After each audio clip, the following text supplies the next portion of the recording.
Hello and welcome to Talkernate History, the podcast where we, Matt, Connor, and Max talk about works of alternate history scenarios, and history in general. In this installment, we will be talking about the nuclear age, A-bombs, how they were utilized and how they could have been utilized differently.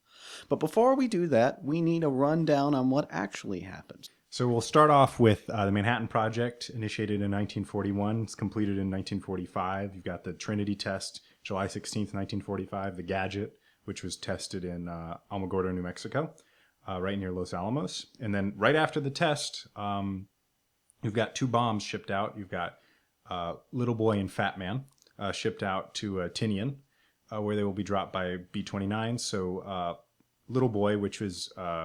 used uranium, was used August 6th against Hiroshima, and then August 9th against Nagasaki is Fat Man, which was a plutonium device. And we're going to be delving into a lot of controversy today, because this is probably one of the most hotly debated topics, is whether the atom bombs were needed or not, and what would happen if they weren't.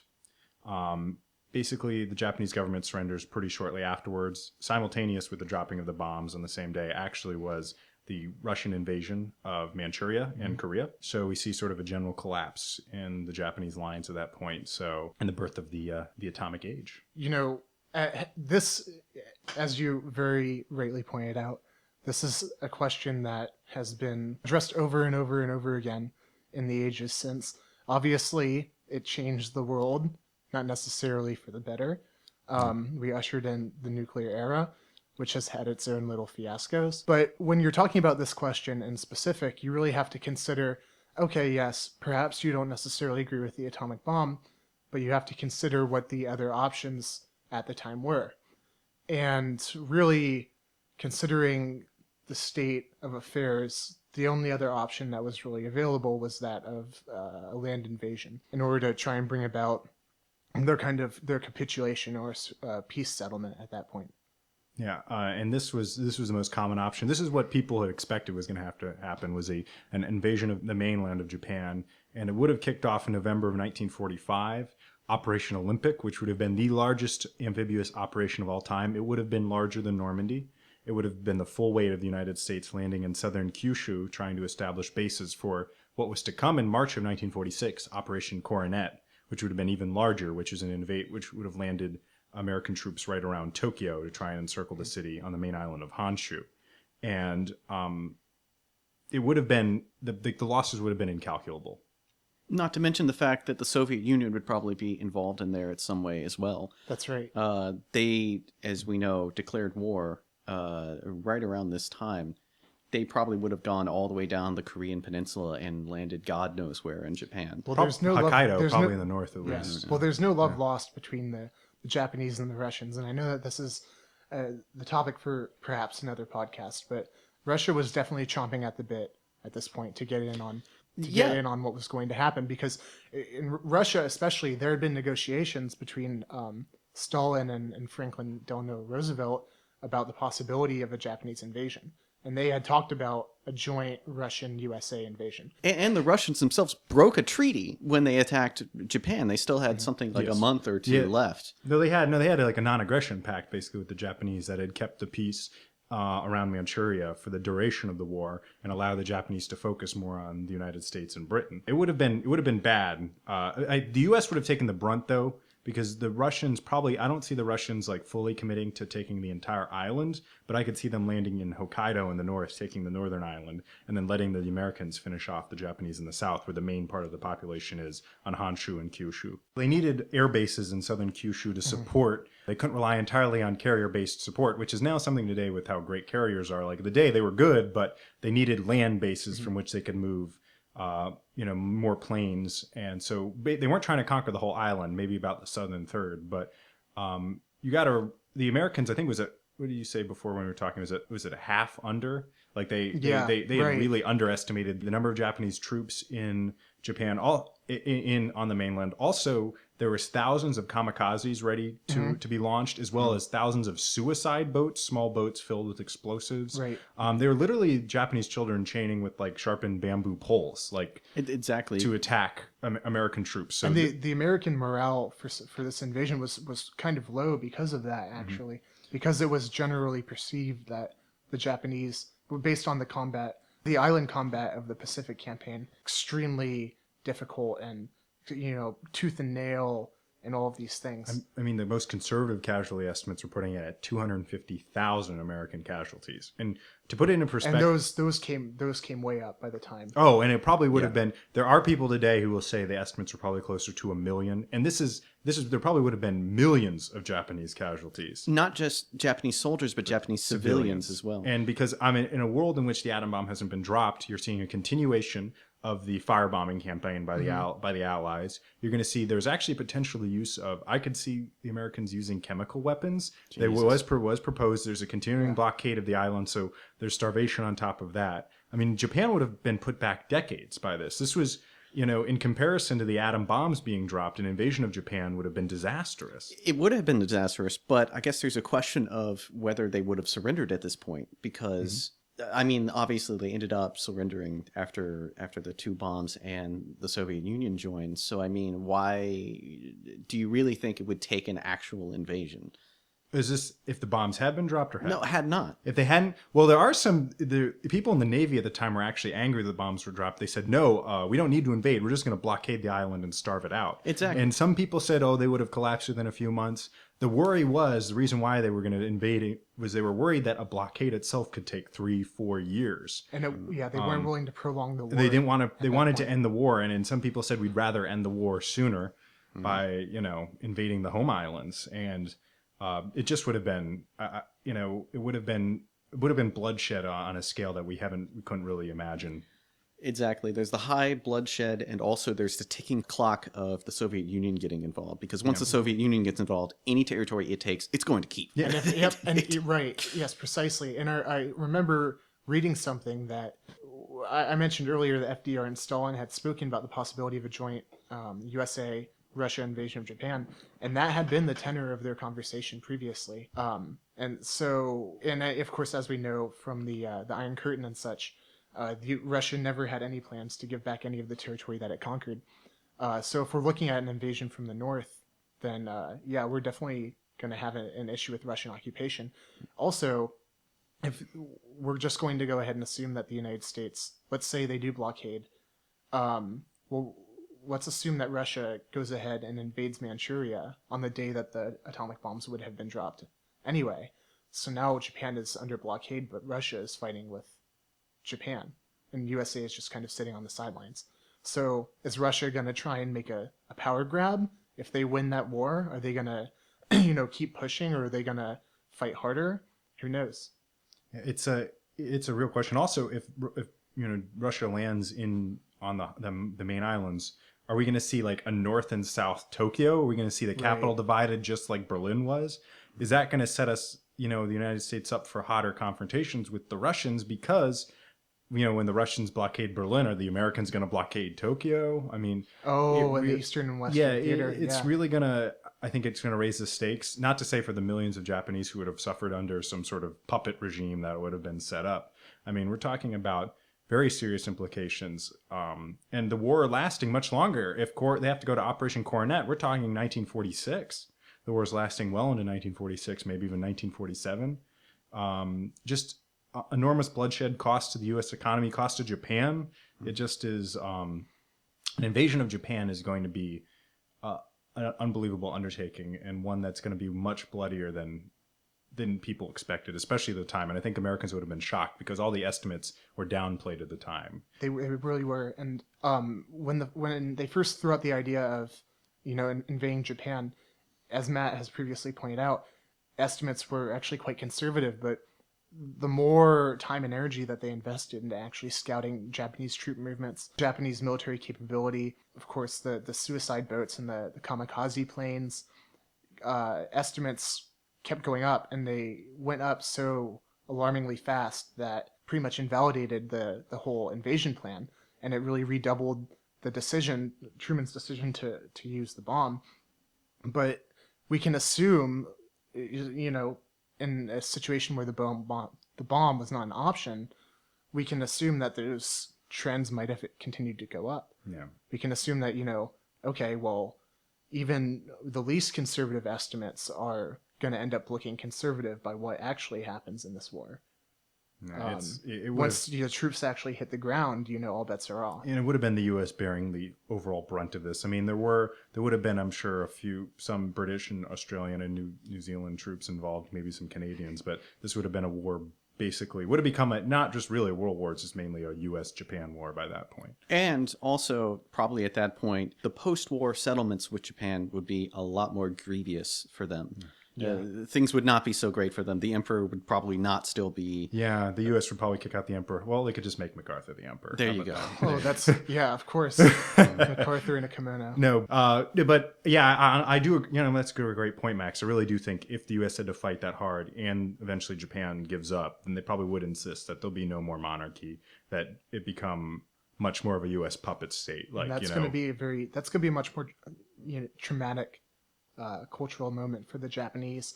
If the monarch doesn't abdicate publicly on the radio and instead has to go kicking and screaming, or hauled gets, out of the palace, or even gets executed for war crimes. Yeah, imagine that. I guarantee you that if there was a massive war like this with Japan and the United States, many more Japanese would have faced war crimes charges at the very end. Because you better believe that there would have been a retributive aspect. But remember, there's thousands of American and Allied prisoners of war in Japan. And they probably would have been... I remember reading somewhere that they said that they were supposed to execute those prisoners if the U.S. did invade. So we're talking about... It was tens of thousands at least. Just really, overall, an invasion of Japan by land is just... it's an option, but it's much. I don't want to not trying to minimize the suffering of people under the atomic bombs, but this is an invasion of Japan would have been absolutely disastrous for everyone involved, even more so. This is one of those options where it's a choice between worse and even worse. So it's as you can see, but it's still a spark controversy and.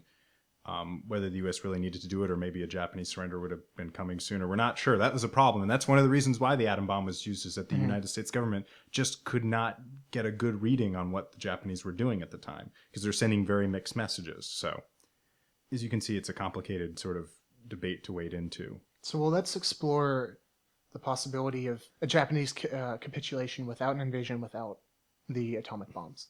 So what kind of terms would this result in? Like, for instance, maybe Japan gets to keep Taiwan and all this stuff, like being really easy on Japan so they'd be interested in taking this agreement.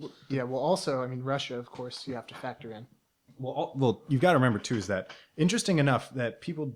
They don't talk about this a lot, but Japan had offered to surrender to the United States, but they called it... They wanted unconditional surrender. No, they wanted a conditional surrender. No, America wanted unconditional. The U.S. wanted unconditional surrender, right. But the Japanese said, we will surrender to you. And this was in the summer of 45. They said, we will surrender to you, but the terms weren't horrible for the U.S., but they said, we must retain the emperor. And they said, we will withdraw our troops on our own. We will not be demilitarized. But I think they offered to pull out most of their conquests. I don't think they offered for Taiwan, but I think for parts of China, they said they'd pull out. But the United States said that that we needed an unconditional surrender. And eventually they did keep the imperial family was kept in position. But if the U.S. had taken that deal, you could have. I think the Japanese would have surrendered. It was peace with honor is how the Japanese put it. And they saw an unconditional surrender as not honorable, but eventually the atom bombs forced them with the Russians invading, forced them into a decision that they had to take the unconditional surrender. So would that kind of settlement result in Japan retaining its military power at the end of it? I think so. And also they said I think one of the biggest terms that was a sticking point is they said, we will deal with war criminals ourselves, which I think the Americans were concerned that was just going to be a carte blanche for any for people like Tojo to basically be either live out their lives in retirement or be able to flee or whatever, or be elected president. I think there was a lot of serious concerns from the American standpoint that they had suffered so much, at places like Okinawa, Iwo Jima, Guadalcanal, and then this is how it ends up with the Japanese saying, no, we'll surrender now. So when they're finally on their heels, taking that deal though would have absolutely spared the citizens of Hiroshima and Nagasaki the horrors of the atom bomb. Although it'd be interesting, how does this play into a Japan that seems less defeated, that seems to somehow have pulled itself out of World War II with, I can see that being a big psychological help, that, we surrendered honorably rather than having been forced into surrender. So, well, you could already see problems emerging from this hypothetical of Japan. You retain your military power and you retain the emperor. And these are the two symbols of Japanese imperialism. And I think that if those two are retained and the emperor doesn't publicly have to go on the radio and disabuse the Japanese people of the notion that he's a god, then it's not just symbolic at that point. We're talking about the actual continuation of the imperial Japanese state. and I think that's what concerned a lot of people in the U.S. State Department and in the White House, was that this is sort of letting them, that they sort of wanted a complete defeat of the Japanese. And that's what, FDR promised on December 8th, 1941 was, a complete victory, to absolute victory. I think this were the words he used. And it would have been interesting to see. I think it would create more trouble in the post-war world a little bit. Then you've got the U.S. not just worrying about, the Soviet Union, but also Japan as well. So, okay, Japan retains its dignity, whatever that's worth. It retains a military of some kind. Is this such a bad thing, really? Further down the road with communist China right next to it, and let's say Korea ends up being roughly the same as it is now. Maybe. So now we're going with the early conditional surrender scenario. Yeah. Let's just say that they conditionally surrendered. I mean, is that so bad? Yeah. Well, I think honestly, there's going to be some business between China and Japan. Yeah. Well, there still is, to be perfectly honest. There's yeah, still a lot of tension. Even more so. It's a lot different. Like I just said, it's a lot different when you're dealing with, you've got communist Mao Zedong, China, and then you've got kind of a MacArthur-dominated, toothless United States puppet state Japan right there, as opposed to this kind of like imperial, this more Tojo-esque Japan. Well, I think the only way you could have convinced people in the U.S. government to accept that is if someone had been really looking ahead and saying, well, this war is over, really. Like, we're worried about the Soviets, and somehow convince, the U.S. government that what's more important is that you have Japan there as some sort of, block to, Soviet expansion. Utilize the Japanese in that way as a sort of a check on Soviet power, the expansion of Soviet power in Western Asia. But also, I suppose it would make a lot of sense to those same people that they would want Japan to be, like you said, a puppet, someone controllable instead of this maverick that's going to do all these things that, we don't know about and we can't predict. Yeah, I think that's why I think ultimately those negotiations really failed. And I don't know how much the U.S. really negotiated towards it. I think the Japanese may have approached through Sweden, like through a Swedish intermediary. I know that's how the Germans approached the Allies at times, but that's how Himmler did. Well, Himmler did at the end of the war, but the Allies were certainly not going to listen to the Germans at that point. But that's a little off topic from the Japanese. But it's an interesting question. I think the United States had just figured at that point we want to actually win. Because remember, there is no treaty to end World War II because it was an unconditional surrender. But now you're talking about some sort of formal treaty would have been drawn up in this case. And, with the other allies, how are the other allies going to look at it? Is the UK going to be okay with this? Yeah, after what Imperial Japan did to them. Because also remember, this would have been agreed to before we're assuming this is sort of like midsummer 1945, like around Potsdam-esque time. So we're talking before the Russian invasion. So the Soviets have no troops in Manchuria at this point. So are the Russians gonna, what are they gonna do? Plus, the Chinese Civil War is still happening at this point, and this would kill all interest that anybody who's even nominally Chinese nationalist would have in support from the United States. Like, those bastards totally, just kowtowing to our oppressors, the people who we hate more than anybody. Yeah, they left us in the lurch, basically. I figure that part of the U.S. terms, if they agreed to that, would be an insistence on Japan evacuate all territory that it did not own previous to 1931. So pretty much everything except for Taiwan and Japan. they'd have to evacuate from China. I'm sure the U.S. would absolutely insist that the Japanese troops could no longer remain in China, which leaves a power vacuum. And Korea. Right, and because of that power vacuum, that's another thing. Because of that power vacuum, I just don't see. So again, Japan has basically emerged. Okay, they had to fight the United States in the Pacific campaign, but their military is still pretty much intact. All of their machinery, all of that. Well, that's all pretty much still intact. So I just can't imagine Japan being down for the count in terms of imperialism, or in terms of armed conflict for the near future, because there is this power vacuum, and somebody's gonna fill it.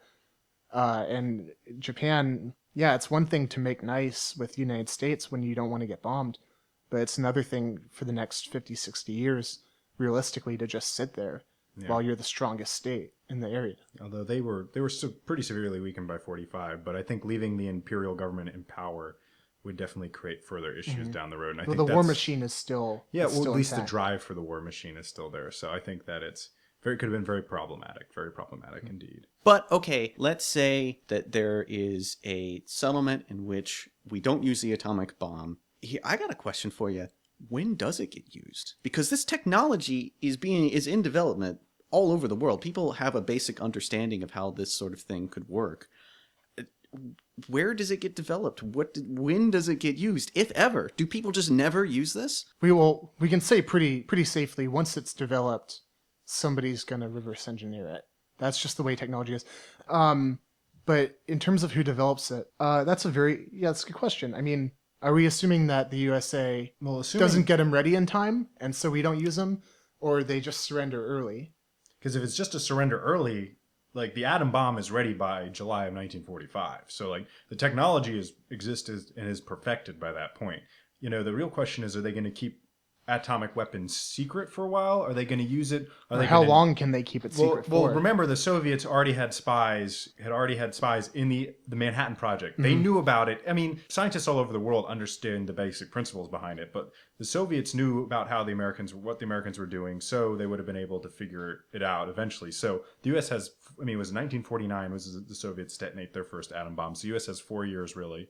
They could have kept it secret, or they could have demonstrated it to the public, have a demonstration somewhere to show this is the weapon that we're going to use to hold back the Soviets if they tempt us, so don't push us. Right. There could have been some kind of staged show of force detonation. Just pick an island in the Pacific like they did, or like the Numara Atoll. Or pick a place in the desert or something. Just pick somewhere and have a public demonstration, have people film it or whatever, and say, this is the weapon that we will use against... This is the power that we have. Obviously, that's not as an effective a demonstration as, obliterating a city with a weapon like that is a pretty strong demonstration of its power. But I think just the sheer force of an atom bomb, like people would understand this is a whole different type of weapon that we have here. I think that's what the U.S. may do is say like, oh, we have this. We were going to use this, but we didn't need to. But this is the weapon, like Soviets, like don't push us. Like I'd almost see the U.S. using it like around the time of the Berlin airlift. If the Russians were, looked like they were about to push for war, the Americans could say, here, look at this weapon that we have here. Like, do not. So then there would be this whole, but then the environment is so much different at that point. And I think Max is asking a really pressing question when he says, which country will be the first to use this and when? Yeah, in a war itself. Like, not just using it as a public demonstration or testing it, but I mean... Well, if there's a Korean war, the U.S. may use it. Potentially, or if not the Soviets, possibly, but who are they going to use it against? Well, I guess this comes down to kind of a question of how are you supposed to be using these nukes? Because these things, why do you use an atomic weapon? You use it for, obliterating a city. Or at least that's what we've done so far. But in the modern time, that doesn't work. You can't just burn down an entire city anymore. Like nobody does that. That's insane. Yeah. If the United States doesn't drop these bombs on Hiroshima and Nagasaki, and there isn't the fallout, no, that's an unintentional pun, I promise. If there isn't the fallout that exists as a result of that, I don't know if there's that opprobrium that makes it so that nuclear warfare is so rare nowadays. So, this is just me speculating, but I could see it being used in naval engagements. like Yes. as torpedoes to take out entire aircraft carriers Right. and the ships around them. They're out in the middle of nowhere. They're not around civilians, and it's the ocean. You know, of course, there's going to be environmental problems, but they're much less than using it in a city site. Yeah, well, or maybe, you know, it's not a situation like with the Cold War. It's not this kind of mutually assured destruction. This idea that once one nuke goes off, all the nukes are going to go off, and they're all going to explode, and we're all going to, Yeah. you know, we're all going to die. Perhaps we see a much more generalized use of nuclear weapons in military engagements. You know, the plan was that if the U.S. had to invade Japan and had dropped the bombs, which Japan had refused to surrender, like for Operation Olympic, like the plan was they were going to drop like some atom bombs on the beaches ahead of time to help try and clear the path. They would have used them against other Japanese cities or against Japanese troop formations. Mm-hmm. I mean, I think what the point I'm trying to make here is that even the U.S. government who developed the weapon didn't really understand its true potential. I think it's Absolutely only until not. after, you know, the aftermath of Hiroshima and Nagasaki became clear is that people realized what sort of power we are raking in here. That this isn't just a bomb that was really powerful. Like this, nuclear weapons are a class of weapons that no one had ever even imagined, really. And in people's minds, they're synonymous with murder. They're synonymous Right. just wiping out a city. Like when people talk about nuclear war, they're not really thinking about nuking, you know, other silos or nuking military bases. Most people are just thinking, oh, just drop a nuke on New York and wipe it out. Right, and that's just a result of, genocide. Yeah. and that's Well- a result of the historical usage exactly. of the bombs. Because the which only is why two it was- times they've ever been used offensively are against cities. were against dropped civilian dropped populations. out of blue skies on completely unassuming, completely unaware people. That's what I meant when I was getting at this notion of opprobrium earlier. I think everybody has this. No, not everybody. That's a generalization, but most people have a sense of opprobrium when it comes to nuclear power. That, like Matt was saying, it's not just some big bomb that you use while you're fighting a war against somebody. You know, you don't just drop it on the beach to destroy the howitzers there. It's something that is a monumental, like epochal, hopefully once in a history type of event. Right. Well, it's just, yeah, I think it took the horror of Hiroshima and Nagasaki for people to realize what we were dealing with. Because people knew that, yes, because they say, oh, these bombs measured so many, kilotons, or nowadays so many megatons of TNT, but we don't really, that's just a term, no one really, until you see the devastation, no one really understood the power. That's really that's like saying something is like such and such amount of light years away. it's Nobody even- has a notion of how much that is. It's even when the Trinity device was tested, the scientists put down bets on how much damage it really was going to do because they didn't realize it. Some of the scientists bet that it was going to ignite the atmosphere and burn up the whole world. Like It's in what that people- Edgar Allan that's how- Poe story. I mean, that's how people did. And then some thought it would be a dud. Some didn't. That's the point. The point I'm trying to make here, is weird as it sounds when that's related to the thing about the Trinity project, is that they didn't really realize the power of these weapons. I mean, they understood from a scientific aspect, they could sketch out on a board and say this is what should happen. But until these weapons were really used, so in a world in which atom bombs hadn't been used in World War II, they're probably going to be used at some point because there won't be that, there's not going to be that feeling of we can't use these weapons because look how horrible they are. and maybe that There will first time is, hopefully enough is to shock people. As horrible as it was, like Hiroshima and Nagasaki, the devastation that was right there, that happened there, is the whole reason why people do not want to use nuclear weapons. Right. Like, we have them, but there's a reason why we just don't say, oh, this country is bothering us or they've attacked us. Like, let's just go straight to the nukes. Like, there's a reason why we don't do that, and it's because of this. And maybe, like you were saying, so maybe it takes a couple decades before somebody finally does drop a bomb on a city full of people. But without the original Hiroshima and Nagasaki bombings and the reaction to that, I don't know if we're looking at a much more cavalier first time. Yeah, cavalier first approach with the weapons, yeah. Yeah, well, maybe 3, 4, 5 cities get nuked in one fell swoop there. Yeah, it's interesting, and it shows how volatile this is, and at what such power that these are, why these weapons forever changed our world and warfare, because it completely changed the calculus. I mean, not since World War II have you seen countries who engage in primarily conventional warfare intentionally attack civilians. Mm-hmm. We've moved away from that, where it was very common World War II and World War I, where we've moved into an era where we're very cognizant of the power that the weapons that we hold, what we can wield, and what sort of damage they can do. Well, I think that's about it for this episode. I hope you found it interesting. We thought this was a very interesting topic that needed to be discussed. So this is Matt signing off. Connor, signing off. And Max, signing off. Have a good day, guys.